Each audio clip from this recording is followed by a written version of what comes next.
सास और माँ में फर्क, दिल छू लेने वाली कहानी। अमीश अपने माँ बाप का इकलौता बेटा था। बेटे की शादी हो गई, घर में बहू आ गई। माँ बाप की खुशी का ठिकाना ना रहा। माही की अमीश के साथ शादी को मात्र 2.5 साल हुए थे, लेकिन ससुराल में माही का मन नहीं लग रहा था, क्योंकि ससुराल के माहौल में वह अभी तक पूरी तरह रच बस नहीं पाई थी। उसके सास ससुर पुराने विचार के थे और वो लोग अभी भी चटाई पर बैठकर खाना खाना पसंद करते थे। पानी हमेशा बैठकर पीना पसंद करते थे। उन्हें अपने पारंपरिक तौर तरीके से रहना पसंद था। उनका यही लाइफ स्टाइल माधुरी को पसंद नहीं था। उसे लगता था उनकी लाइफ का कोई स्टैंडर्ड ही नहीं। अभी तक डाइनिंग टेबल पर बैठकर खाना खाने की आदत नहीं डाल पाए। वैसे तो अच्छे खासे पढ़े लिखे हैं, लेकिन रहन सहन के सारे तौर तरीके पुराने हैं। सास सुबह सुबह नहाकर ही रसोई में खाना बनाने पर जोर देती है, फिर चाहे खाना बनाने में पसीना पसीना ही क्यों ना हो जाए। हालांकि अमीश माही को बहुत चाहते हैं और उसका हर तरह से ख्याल भी रखते हैं, लेकिन पुराने लाइफ स्टाइल की वजह से माही को अब लगता है कि उसके पापा ने कैसी जगह शादी कर दी। कितने सपने थे उसके विवाह के बाद अपने घर को सजाने के लिए। यहाँ तो सासू माँ के अनुसार मेंटेन किए हुए इस पुराने तौर तरीके के घर में उसका दम घुटता है। अपने मायके जाती है तब जाकर उसे लगता है कि जैसे खुली हवा में सांस ली हो। इस बार तो माही ने निश्चय कर लिया था, अब की बार जब भी वह मायके जाएगी तो तभी वापस आएगी जब अमीश अलग घर लेने को राजी हो जाएगा। अमीश से वापस इस घर में आने को साफ साफ मना कर देगी।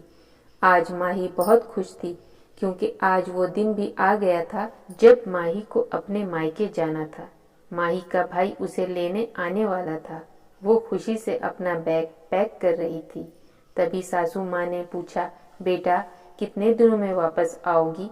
तुम्हारे बिना कुछ अच्छा नहीं लगेगा, जल्दी वापस आ जाना। माही ने मन ही मन सोचा, अच्छा नहीं लगेगा या अब आपको आराम करने में खलल पड़ेगा, और अब घर का सारा काम भी तो आपको ही करना पड़ेगा। पैरों में दर्द होने का ढोंग भी तो नहीं कर पाओगी। परंतु ऊपरी दिखावा से माही ने कहा, इतने दिनों बाद माँ के घर जा रही हूँ तो 1-2 महीने तो रहूंगी ही। जवाब सुनकर माही की सास चुप रह गई। माही मन ही मन बहुत खुश थी। सोच रही थी अब इन खड़ूस लोगों से छुटकारा मिल जाएगा। मायके पहुंचकर माही बहुत खुश थी। उसने चैन का सांस लिया। उसकी माँ, भैया, भाभी और छोटी बहन सब ने उसे सर आंखों पर बैठा लिया। दिन भर बातों से किसी को फुर्सत नहीं मिली। हंसी मजाक के माहौल में कब शाम हो गई पता ही नहीं चला। रात माही की पसंद का खाना, पूरी आलू की सब्जी, मलाई कोफ्ता और बूंदी का रायता माँ और भाभी ने मिलकर बनाया। माही ने अपनी भाभी की बलैया लेते हुए कहा, भाभी तुम्हें अभी तक मेरी पसंद याद है?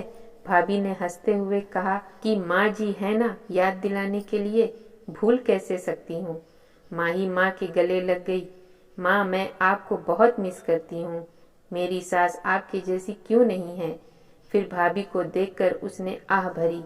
कहने लगी, भाभी आप कितनी किस्मत वाली हैं जो आपको इतना अच्छा ससुराल और मेरी माँ जैसी इतनी अच्छी सास मिली। सुनकर भाभी और मम्मी दोनों मुस्कुराने लगी। बोली कुछ भी नहीं। अगले दिन माही ने भाभी को कहते सुना, उसकी भाभी भैया से कह रही थी, आप कैसी बात करते हो? मैं दीदी और माँ के साथ बाजार जाना नहीं चाहती। मैं आपके साथ बाजार जाकर अपने पसंद की शॉपिंग करूंगी और आप मना कर रहे हैं। मैं सिर्फ आपके साथ बाजार जाऊंगी। कैसी बातें करती हो? दीदी और माँ के साथ जाओगी तो वह खुश हो जाएंगी। हम फिर कभी चले जाएंगे। भाभी नाराज होते हुए बोली, वह आपकी माँ है, आप जाओ उनके साथ, मुझे नहीं जाना। माही इससे ज्यादा नहीं सुन सकी। उसके कानों में भाभी के कहे हुए स्वर गूंज रहे थे, आपकी माँ, आपकी माँ। भाभी सोचने लगी, तो क्या भाभी के मन में भी माँ के प्रति अपनेपन का भाव वैसा नहीं है जैसा मैं सोचती थी। भाभी मेरी माँ को पराया समझती है।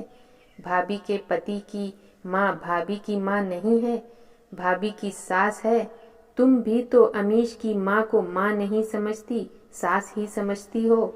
लेकिन मेरे सास ससुर तो बहुत खड़ूस हैं। अपने अंतर्मन से बचाव किया तो तुम्हारी भाभी की नज़र में तुम्हारी माँ खड़ूस होगी। माही की अंतर आत्मा ने जवाब दिया। अब माही को अच्छी तरह समझ में आ चुका था कि यह सब नज़र का फर्क है। जिस तरह दो लोग एक जैसे नहीं होते, वैसे ही दो परिवार एक जैसे नहीं होते। विचारों का अंतर तो होगा ही, फिर चाहे उसकी खुद की माँ हो या उसकी सास। आज जिस तरह वह अपनी सास से छुटकारा पाना चाहती है, शायद ऐसे ही उसकी भाभी भी यही चाहती हो। नहीं, अब मैं ऐसा नहीं करूँगी। मैं अमीश को उसके माता पिता से अलग करने की भूल नहीं करूँगी।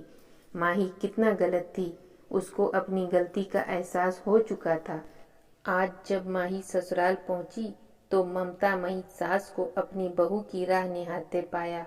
उसने बड़े प्यार से अपनी सास को गले से लगा लिया।